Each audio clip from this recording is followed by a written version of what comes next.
Well, this was originally going to be a much more exciting video and a longer video, but unfortunately, it's going to be a little bit shorter than planned.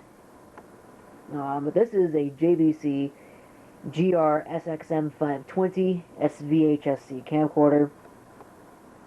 It does have some issues. The hand strap is broken, or somebody cut it off actually. Why you do that, I don't know. It smells strongly of cigarettes. It's a very interesting lens cap system. I'm not sure how old it is, but it does seem to work. It's got the usual subset of faders for a JVC camera, so I'm not going to demonstrate them all. But the other problem it has is that the zoom control, the spring, is broken in the control, so it doesn't actually return to the home position. So if we go to zoom in,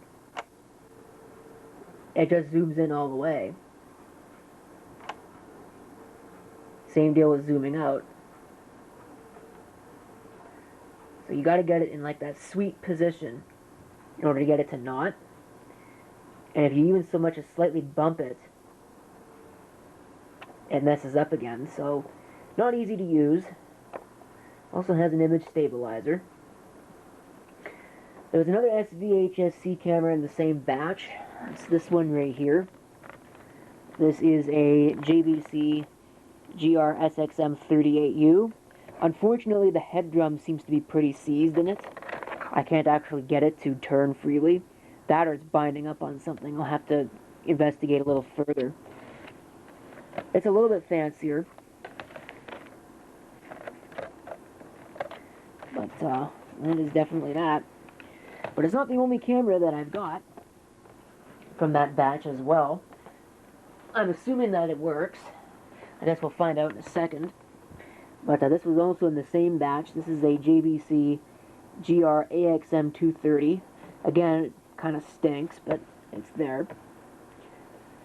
TBC, color noise reduction, and all of the other stuff. I had a similar camera to this before, except it definitely had some problems with the head drum. The bearings were just really not working in that one. It basically stopped recording the tape properly, and that was the end of that. So, if it works, we'll go ahead and we'll switch over to this camera.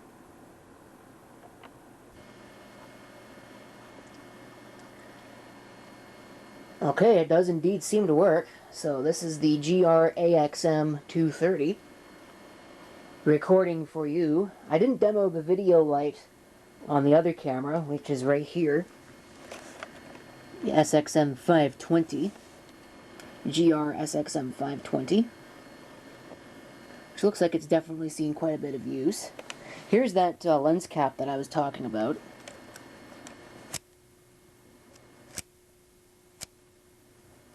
Of course, it's got a halogen spotlight. Looks like monophonic audio only, and probably linear. Unlike a lot of these cameras, this one actually uses a standard power supply. And here you can see the slightly broken control there. I'll have to play around with this one a little bit more to see if I can get it to actually record properly. Oh, the image stabilizer is on this one. We can turn it off. It's just a digital image stabilizer. Got a couple program auto exposure effects, just like you get on that one. I didn't really demonstrate them.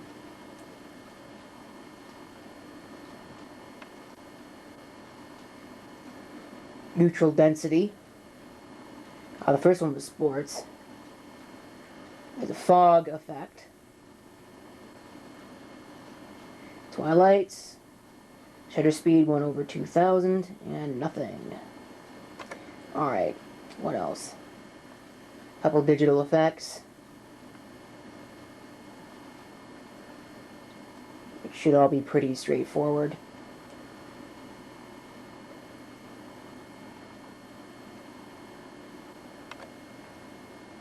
So, zoom control works on this one. No problem at all. 16 times optical zoom.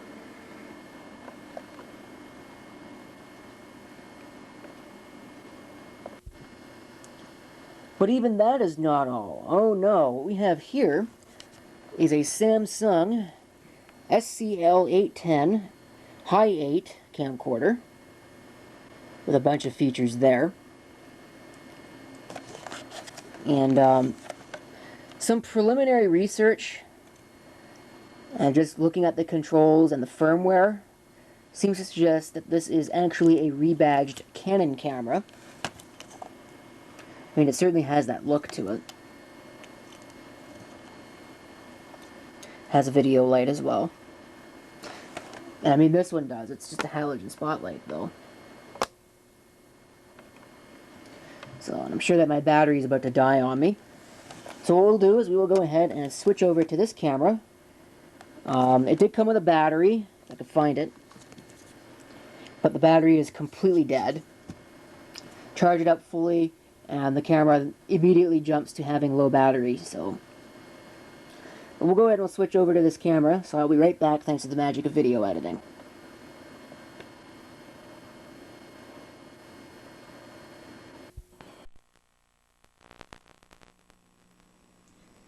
Here it is, the Samsung SCL810 High 8 camera in all of its glory. See the video light. Like I said, it came with a battery, but the battery is useless, so I'm using the power supply right now, which is a Canon power supply. Hence why I think this is a rebadged Canon camcorder.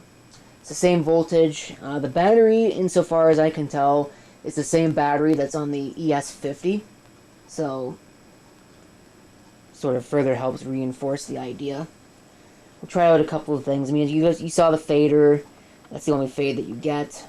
It's got backlight compensation. A couple digital effects. Sepia, black and white, negative art, mirror, art, mosaic. There's 16:9, so I guess it does actually have a 16:9 mode. And then there's cinema, and then off. A couple program auto exposure modes. What exactly they are for, I don't really know. I guess that one's portrait. Maybe that one's portrait.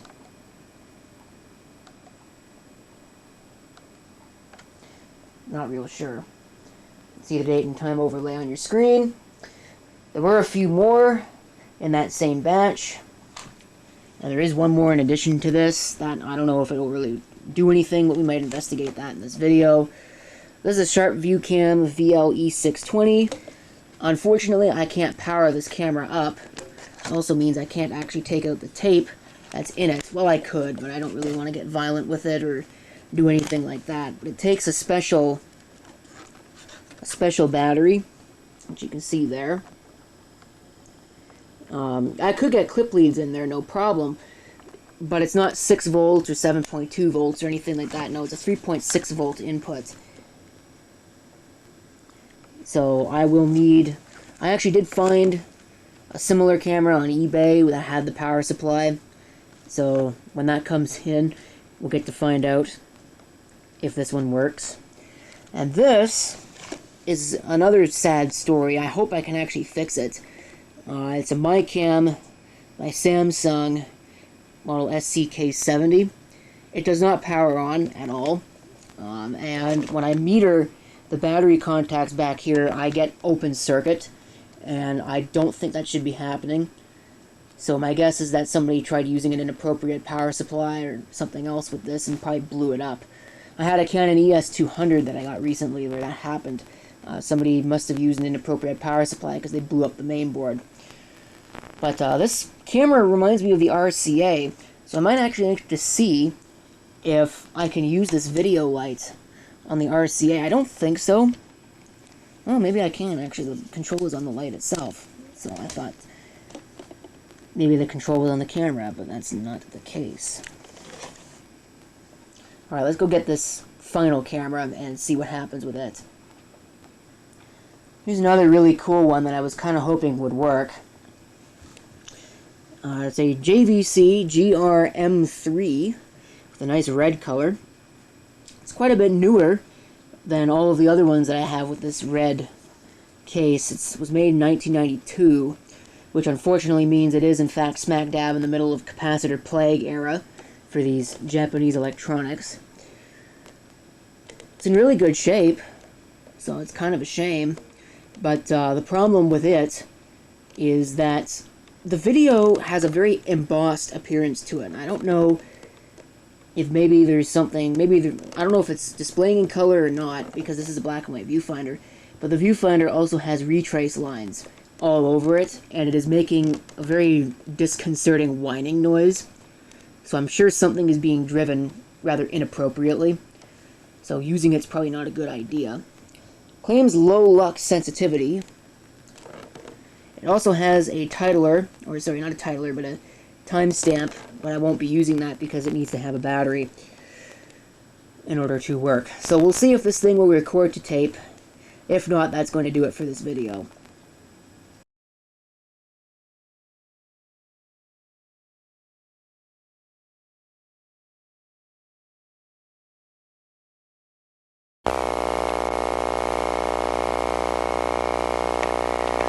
Okay, let's see what the picture actually looks like from this camera, and if the microphone's even working. This is the Gr M3,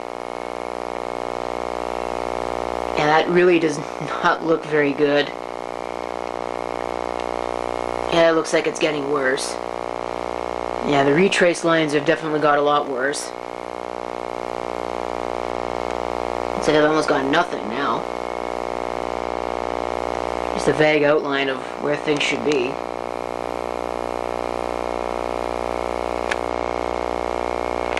It's a very weird manifestation of bad capacitors, I'll tell you that much.